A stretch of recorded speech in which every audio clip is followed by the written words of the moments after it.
Yo, what's good with y'all, bruh? Got another video for y'all today. This one is the depraved, disgusting downfall of Vincent Kennedy McMahon. 2024 has been one of the craziest years I've seen. Like, not only like the shit that's happening, but like everybody is catching an allegation, and it's just like, bro, like, This shit was called earlier this year. The shit will come out, but I did not think to this degree. But y'all here for the video, so we gonna get right into it. If you guys enjoyed the video, check out my other reactions and my skit videos. Please check out my skits.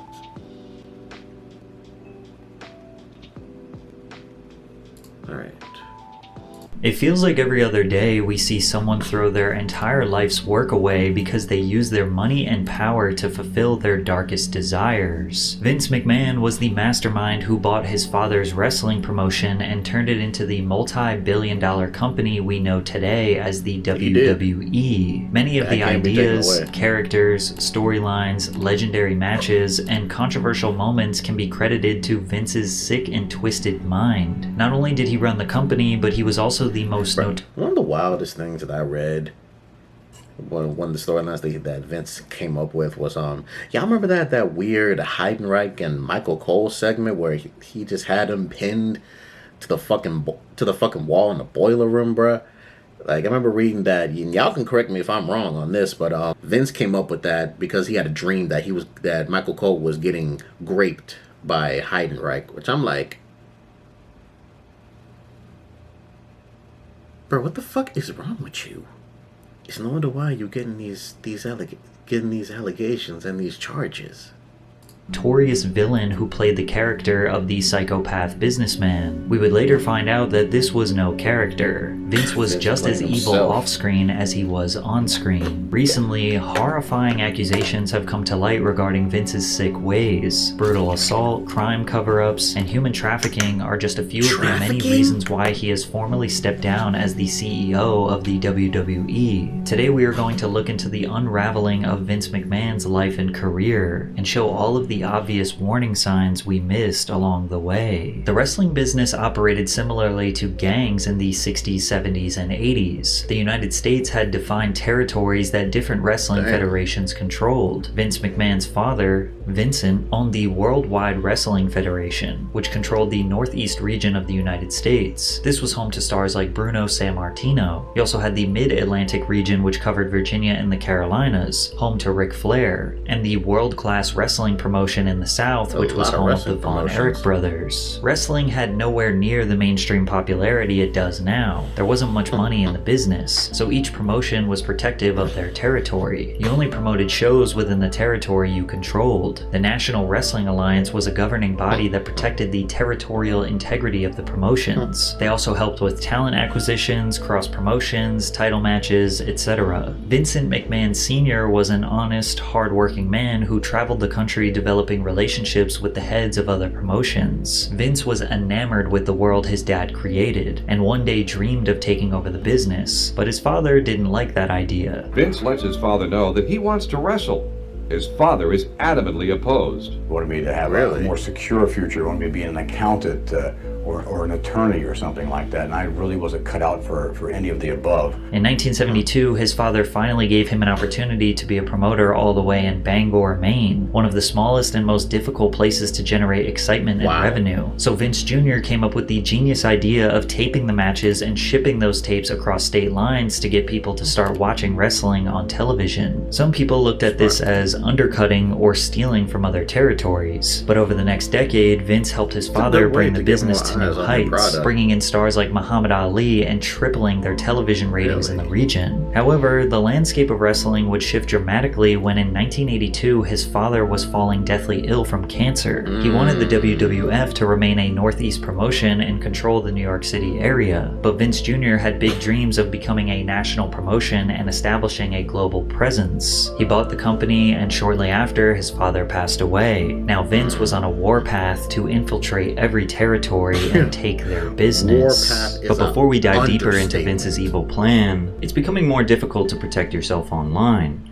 Scammers are becoming more sophisticated, and it's almost impossible to keep yourself safe. That's why I've partnered with Guardio. Guardio is a cross-platform solution that creates or go to guard.io/PatrickCC and get 20% off the monthly subscription. Thanks, Guardio. If you're looking to get a degree in IT or cybersecurity, UMGC is waiving their application fee through August 20th. And that started with Andre the Giant. Standing at 7 foot 4 inches and over 500 pounds, Andre was a sight to behold, and everyone around the world was eager to watch him compete. While working for Vincent, Andre would travel across territory lines and get paid a fee to help draw bigger crowds to smaller promotions. Hulk Hogan was another traveling star who was based out of Florida but would cross territory lines for a fee. But when Vince took over, he put an end to this. Wrestlers signed to the WWF would only be able to wrestle for the shows he controlled, which was basically every state from Pennsylvania to Maine. This business practice is extremely common now, as you never see a football player jump from one game in the NFL to one game in the XFL, or a fighter have one match in the UFC, then a fight in Bellator, then back to UFC. They sign exclusive contracts for a certain number of matches, but back then, Vince's business practices were considered destructive to this industry. He began signing top talent from all territories to exclusive contracts with the WWF.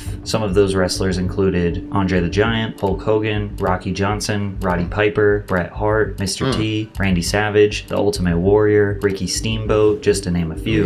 Vince started the Atlantic and Pacific Wrestling Corporation by partnering with Mike LaBelle in Southern California. Then he purchased Mike's shares of the company in 1982, which gave him full control of New York City, Philadelphia, and Los Angeles. To continue his dominance, he used his relationships at War TV to pay $2,500 a week for a Saturday morning time slot on Los Angeles' Channel 9 KHJ-TV. But McMahon didn't expect to make a dime. He saw TV as a promotional expense to boost the gates of live shows. The WWF was being broadcasted nationally on Monday nights on the USA Network, so the whole country was being exposed to the brand. But that wasn't enough for Vince. He began a full-on invasion strategy to take out all his competitors city by city, like when he acquired a local TV station, WAKR 23 out of Akron, Ohio, with reach to Cleveland on January 8, 1983. Then later that year, the WWF debuted on WCPO 9 in Cincinnati, which was an established Georgia Championship Wrestling territory. From there, the WWF entered World Championship Wrestling territory in Dayton, Ohio, purchasing the exclusive rights from WKEF 22 to replace the WCW broadcast with WWF's broadcast. One by one, Vince would enter a city controlled by another promotion, then buy out their TV time slot to air WWF. If he couldn't buy out their TV slot, then he would buy out their top talent, but most of the time, he did both.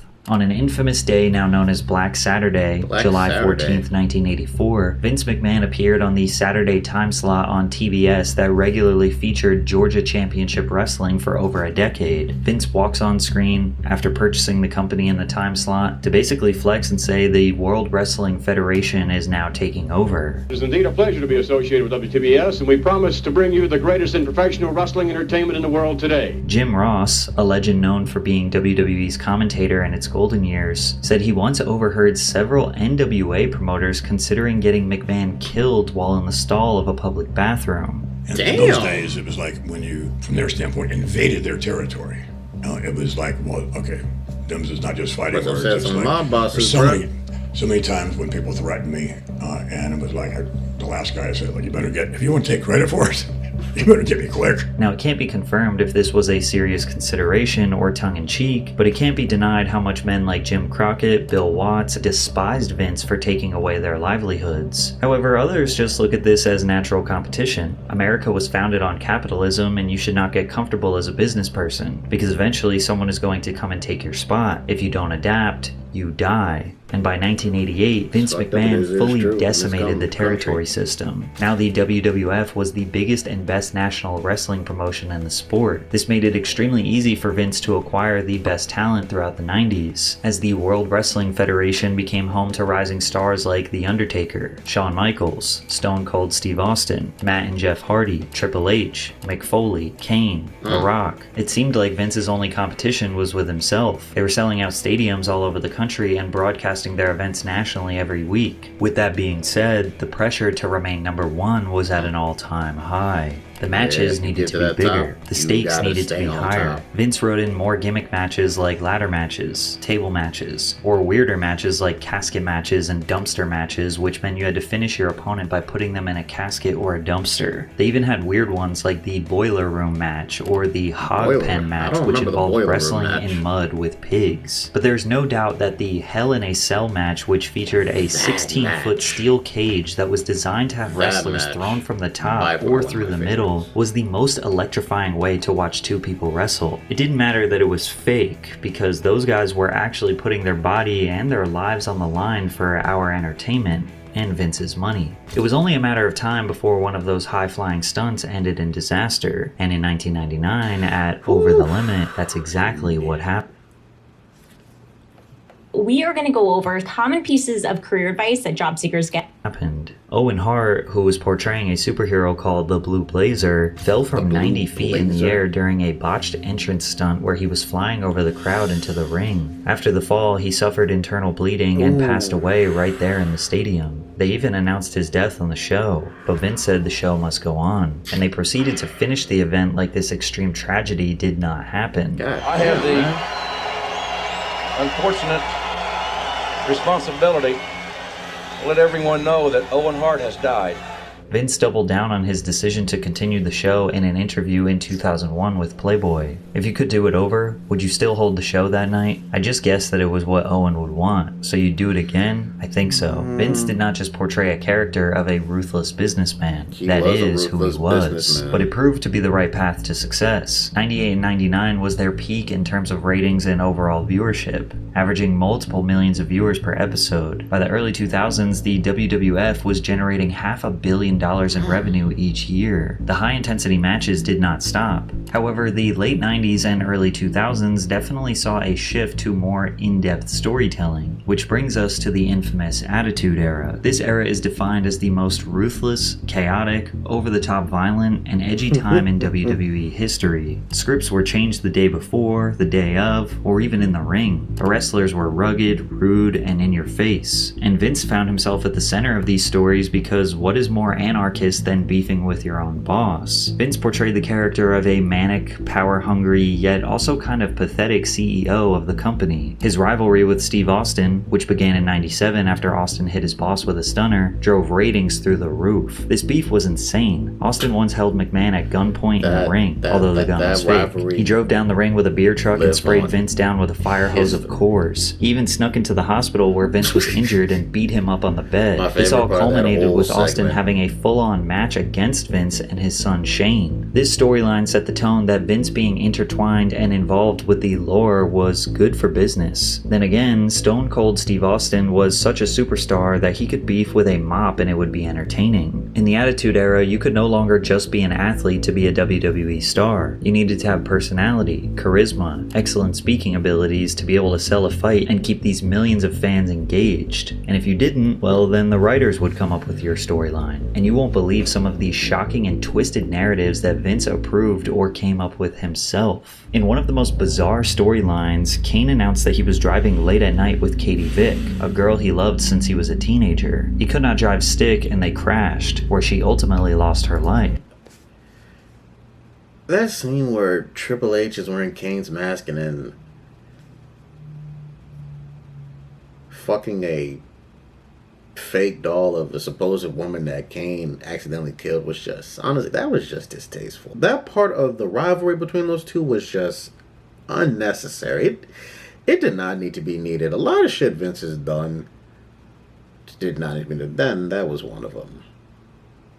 Then Kane attends her open casket, and for 6 minutes on live television he fondles her corpse, undresses her lifeless body, and gets intimate with her before grabbing her internal organs and drinking the blood from them.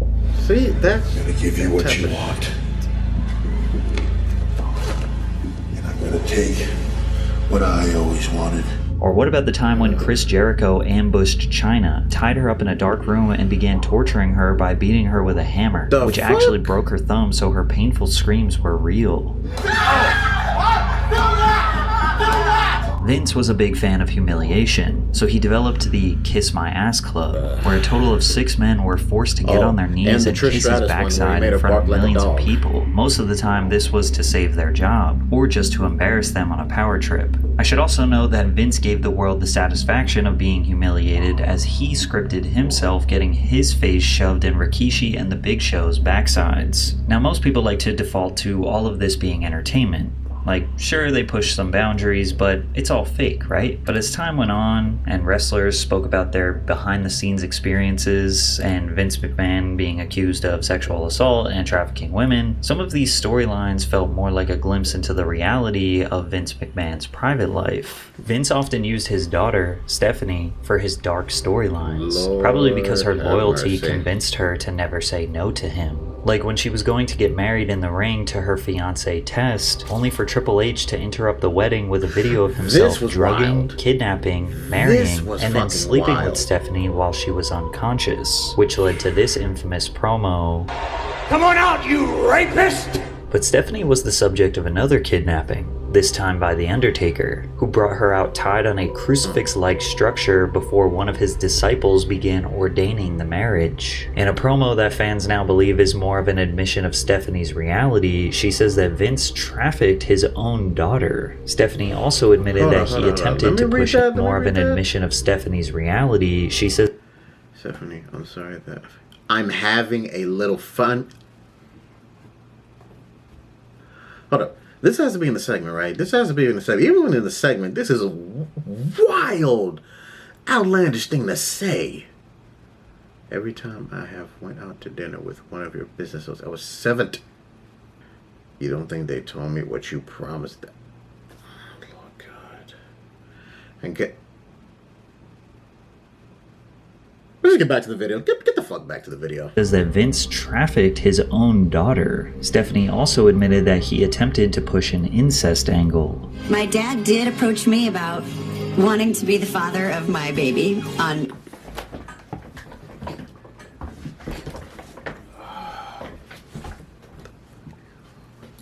in a storyline for TV, which again is only the second time I've ever actually said no to him for something he wanted to do, and that one was just a little too gross, actually. It's completely disgusting, and I don't find the entertainment value in it at all. But that didn't stop her from kissing him on the mouth. Yeah, I'll think about it. But Vince just could not stop coming up with tropes that involved men preying on women. Vince came up with a storyline for Diamond Dallas Page to stalk The Undertaker's wife. DDP says to this day he regrets agreeing to be a part of this narrative. What I should have done was shook everyone's hands and said, I love the idea, but not for DDP. A few years later, this is what Vince said he was going to do to The Undertaker's wife and kids. You don't realize what I'm gonna do, do you? Terrorists are gonna burn down The Undertaker's house. Yeah. His children are gonna be kidnapped. What the fuck? His wife, she's gonna be raped by a motorcycle gang right in front of The Undertaker. That's the plan I want implemented, damn it. Finally, Vince was able to find a woman who could take his twisted ideas to a whole new level, as he scripted himself a mistress, Trish Stratus. Trish played a character of a woman who slept with the boss to advance her place in the company. At one point, they even wrote that Vince's actual wife, Linda, was so ill she needed 24-hour nursing care and was on copious amounts of drugs. He then brought her out in front of the entire world to make out with Trish right in front of his wife. Vince was brutal towards his wife. He even wrote in a scene where his kids repeatedly slapped their own mother to sell a promo. Whatever it takes to get ratings, right? And even though Trish was doing everything she could to advance her place in the company, it wouldn't be long before she was the one who would get humiliated, as he once even stripped her down in the ring and forced her to bark like a dog. He even tried to get her to join the Kiss My Ass Club. Oh, I'm gonna unbuckle my belt. But The Rock saved her. Vince's idea of easing up on women was by giving them a new match gimmick, the bra and panties match. This match gimmick was when the female wrestlers would only win the match if they stripped their opponent down to their bra and panties. They also had wet t-shirt contests and spanking matches. Vince was constantly writing storylines where women had to provide him with some sort of sexual favor. How badly do you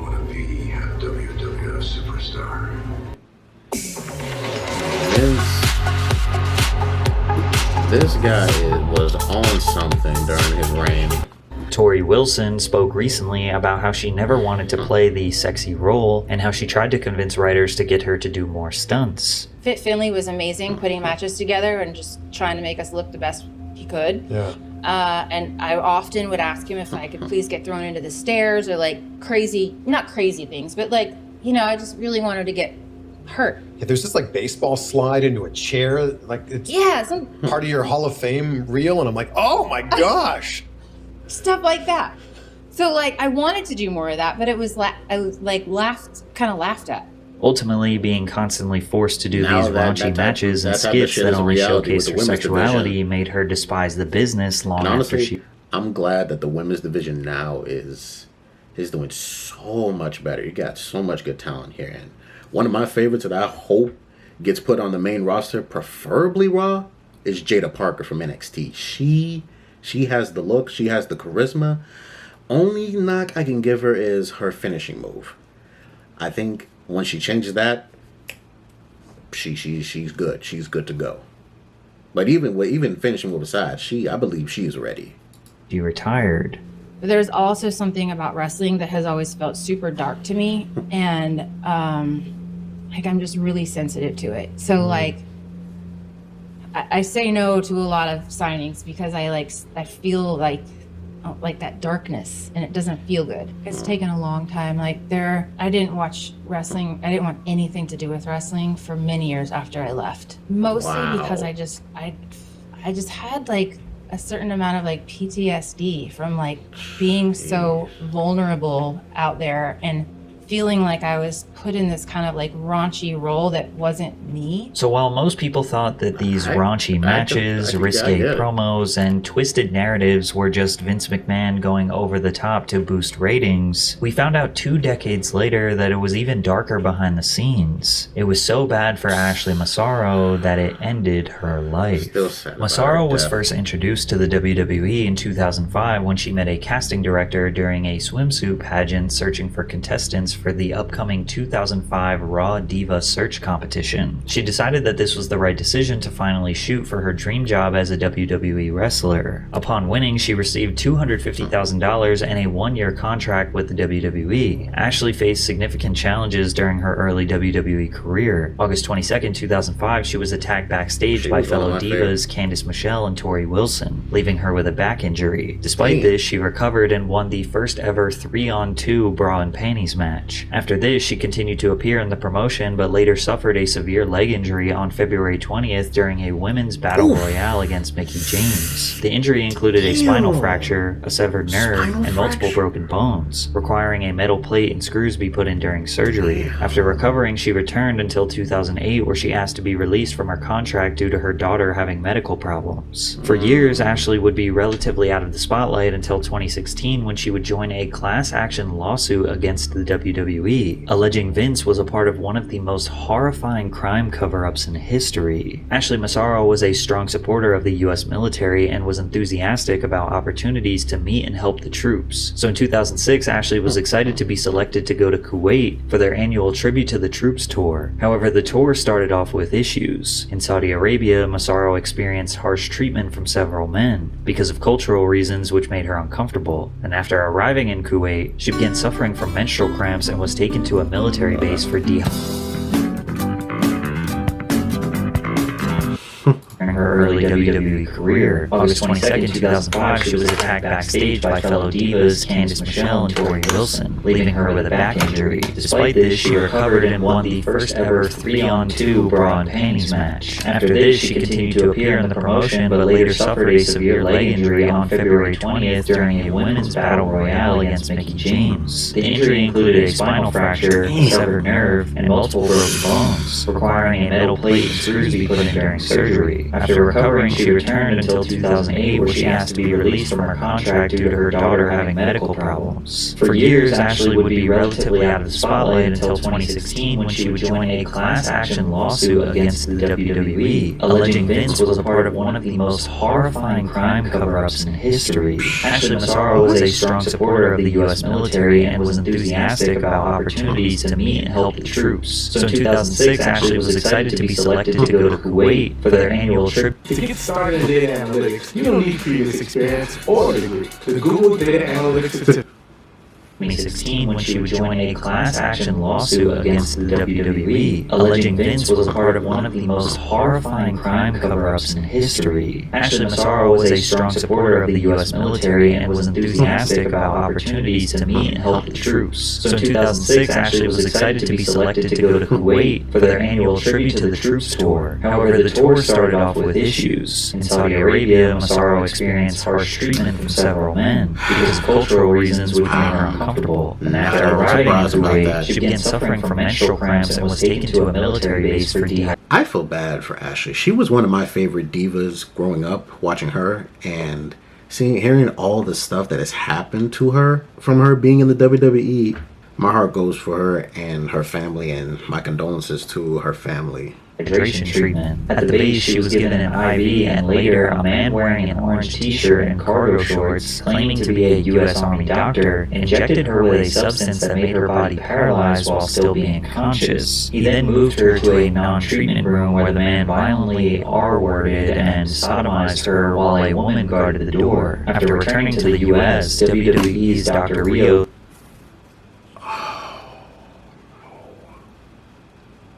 Wow.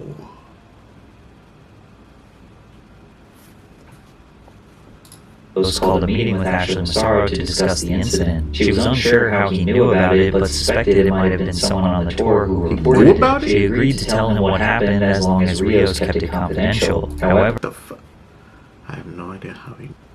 Bro, Vince, you are on something, bro. You on something, Vince. Dr. Rios told Vince McMahon, who then brought in executives for a meeting where Massaro was asked to detail what happened in Kuwait. She said, Vince did at least apologize for what I went through, but then stressed that if I disclosed this incident, it would ruin the relationship between the WWE and the U.S. military. He told me to not let one bad experience ruin the good work they were doing. His lack of sensitivity in referring to my ordeal as one bad experience left me speechless. In a filing the next month, WWE called the claim a stale and baseless allegation and denied Massaro had ever reported a sexual assault to anyone affiliated with WWE, saying she had been heard telling others that the doctor had done an inappropriate pelvic exam before a judge dismissed the case in 2018. Less than a year later, Ashley wrote letters back to all of her fans that were sharing love and support for her bravery. Then the next day, Ashley tragically passed away on May 16, 2019. She was 39 years old and is survived by her daughter. An important statement that Ashley made during this lawsuit was never released to the public until 2024 to back up Vince's new allegations by Janelle Grant, which we'll get to in a second. Ashley's statement said the following: During my time with the WWE, I had observed Vince McMahon making out with other divas in the locker room, but he never paid any attention to me, and I assumed I was not his type. This changed after my Playboy cover was released. I was fortunate enough to be allowed to fly on the company jet and stay at the same hotels as the executives for a period of time. On one of these occasions, Vince was attempting to get me alone with him in his hotel room late at night, and I felt extraordinarily uncomfortable. He began calling the hotel room phone and my cell phone non-stop. I called Kevin Dunn, a producer, to explain the situation, and he said I should tell Vince I was not feeling well and would see him on TV the next day, so I did. Immediately after that night, Vince started writing my promos for me. Vince does not write promos for female wrestlers. That is the job of the creative department, and he certainly wouldn't have, under any normal circumstances, written a promo for me, but he did, and the promos were written with a clear intention of ruining my career. In addition, after that night, each time I walked by him, he would make vulgar sexual comments that were clearly designed to make me uncomfortable. These claims can be backed up by former boyfriend and wrestler Paul London, who said that Vince was constantly putting predatory pressure on her. Paul London many in years. years. When she would be crying to me because Vince was propositioning her to fly on the jet with them. Like Kevin Dunn, Bucky would be telling her that she has to fly on the jet with them, or that he might, possibly, or every now and then she was at the, they'd always put the divas up at like the TV hotel or whatever. Ollie and Anna seemed so perfect. What people didn't know was she was screaming for He'd be knocking on her door and, trying to get her to answer. And it's just like, I'm shocked this Vince stuff is just now coming out. The walls were slowly closing in on Vince McMahon. He was able to escape Ashley Massaro's horrible allegations, but it was only a matter of time before his evil past would catch up to him. In 2022, Vince McMahon agreed to pay more than $12 million to 4 women who were affiliated with the WWE over the course of 16 years. It's alleged that the women also signed agreements which prohibited them from discussing their relationships with McMahon. The settlement...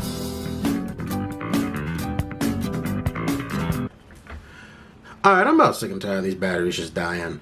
Granted, I was working on reaction videos before finishing this one, but still, stop dying on me.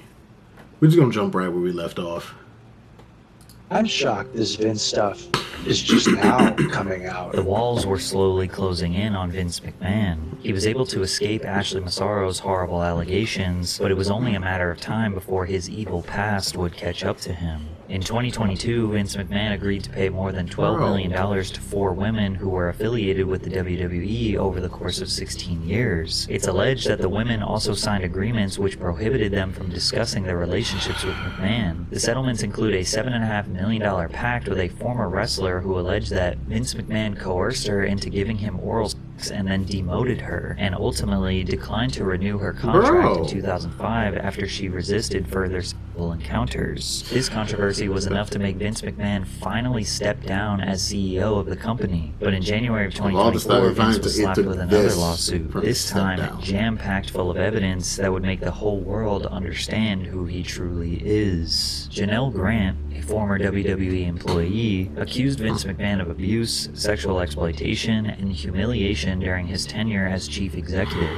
Grant alleged that McMahon lured her with promises of career advancement, but then exploited and trafficked her to other men within the company. Grant first met McMahon in March of 2019 through a manager in her apartment building, where McMahon also lived. She was seeking employment after her parents' deaths. McMahon promised her a job at WWE and showered her with gifts, but the meetings turned inappropriate when one time McMahon approached her in his underwear and pressured her into sexual situations. As such, when McMahon pushed Miss Grant for a physical relationship in return for long-promised employment at WWE, she felt trapped in an impossible situation, submitting to McMahon's demands or facing ruin. Miss Grant feared she had everything to lose and faced negative consequences no matter what happened. In June of 2019, Grant began working as an administrator coordinator in WWE's legal department. After giving her a job, Vince McMahon's sexual demands increased, and he began sharing explicit photos and videos of her with other WWE employees and executives. Despite Miss Grant's expressions of unhappiness and attempts to end the sexual relationship, she came to understand that McMahon expected the physical relationship to continue as a part of her employment.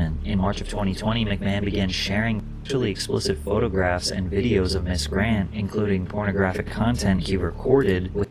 Hold up. What the fuck? What the fuck? She may scream and try to say no.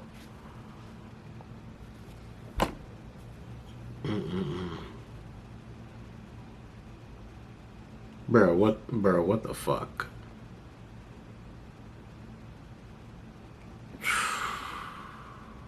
He recorded with other men both inside and outside the company. You can even see these text messages of him admitting to doing so. She even tried to express that she did not want an associate named Johnny, aka John Laurinaitis, receiving pictures of her. The lawsuit then goes on to describe not one or a few, but countless extremely detailed situations in which Vince used his power to break her down, exploit her sexually, demand and force her to give herself to him and his associates, whether it was by serving executives during work hours in offices or serving WWE superstars to keep them satisfied and prevent them from leaving the company. Control that can only be described as sexual slavery. If you read this text message, you can see an example of him trying to coordinate a schedule for his associates to take turns with this woman, only for her to respond that she does not want to and for him to keep begging. Multiple other text messages from Vince were shown in the lawsuit where he deeply explains his desire to traffic her to men throughout the industry.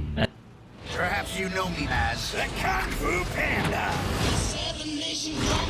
As one example of McMahon's extreme depravity, on May 9th, 2020, he defecated on Miss Grant during a threesome, and then commanded her to continue... Okay. What is with people's fetishizations with shit? I don't understand that.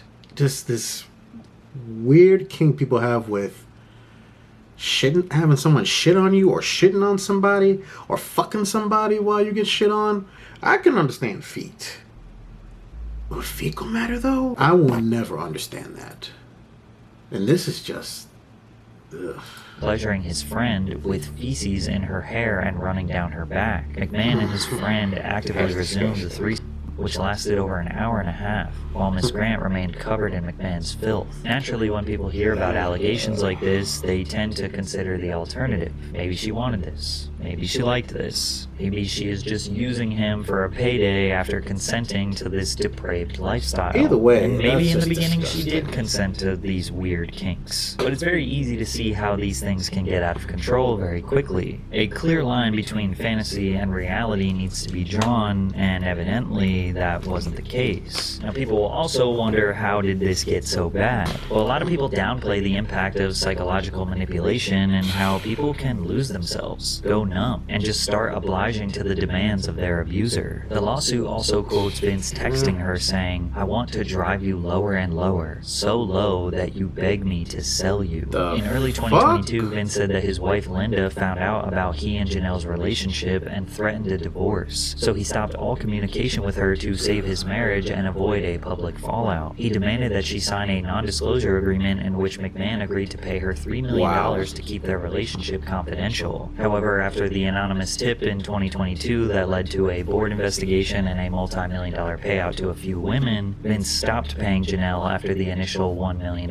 installment. Vince has vehemently denied any wrongdoing. He also put out a statement saying he and Janelle had a consensual relationship that lasted a little less than 3 years and ended in early 2022. He also added that Grant texted him explicit images of herself and messages expressing love for him, along with her wanting clothes and other gifts. We remain confident the evidence will prove Miss Grant's allegations are false and her complaint is nothing more than a fabricated, vindictive narrative from a disgruntled former girlfriend. But in July of 2023, federal prosecutors executed a search warrant for McMahon's phone and served him with a grand jury subpoena. And it seems like since then, which has now been a year, the feds have been building a case against him. Just a month ago, they asked Janelle if she would agree to essentially put her case on hold while they investigate him further. She agreed. So it seems like any day now the feds could present the world with years worth of evidence proving him to be the exact same depraved, disgusting, abusive, power-absorbed freak he conveyed himself to be on television for the past 35 years. Give them in the death penalty.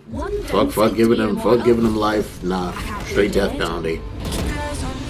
And that's how I feel for anybody who is involved in this type of shit. Now I get inside, my heart goes out to Ashley Massaro and her family. She was one of my favorite female wrestlers growing up, and it's really sad. It's really sad, like how her life ended. But thankfully now Triple H has now taken over WWE, and WWE now has improved so much better. But all right. That's the end of the video. If you guys enjoyed it, leave a like, comment, subscribe, post in the comments, and check out my skip videos. Peace!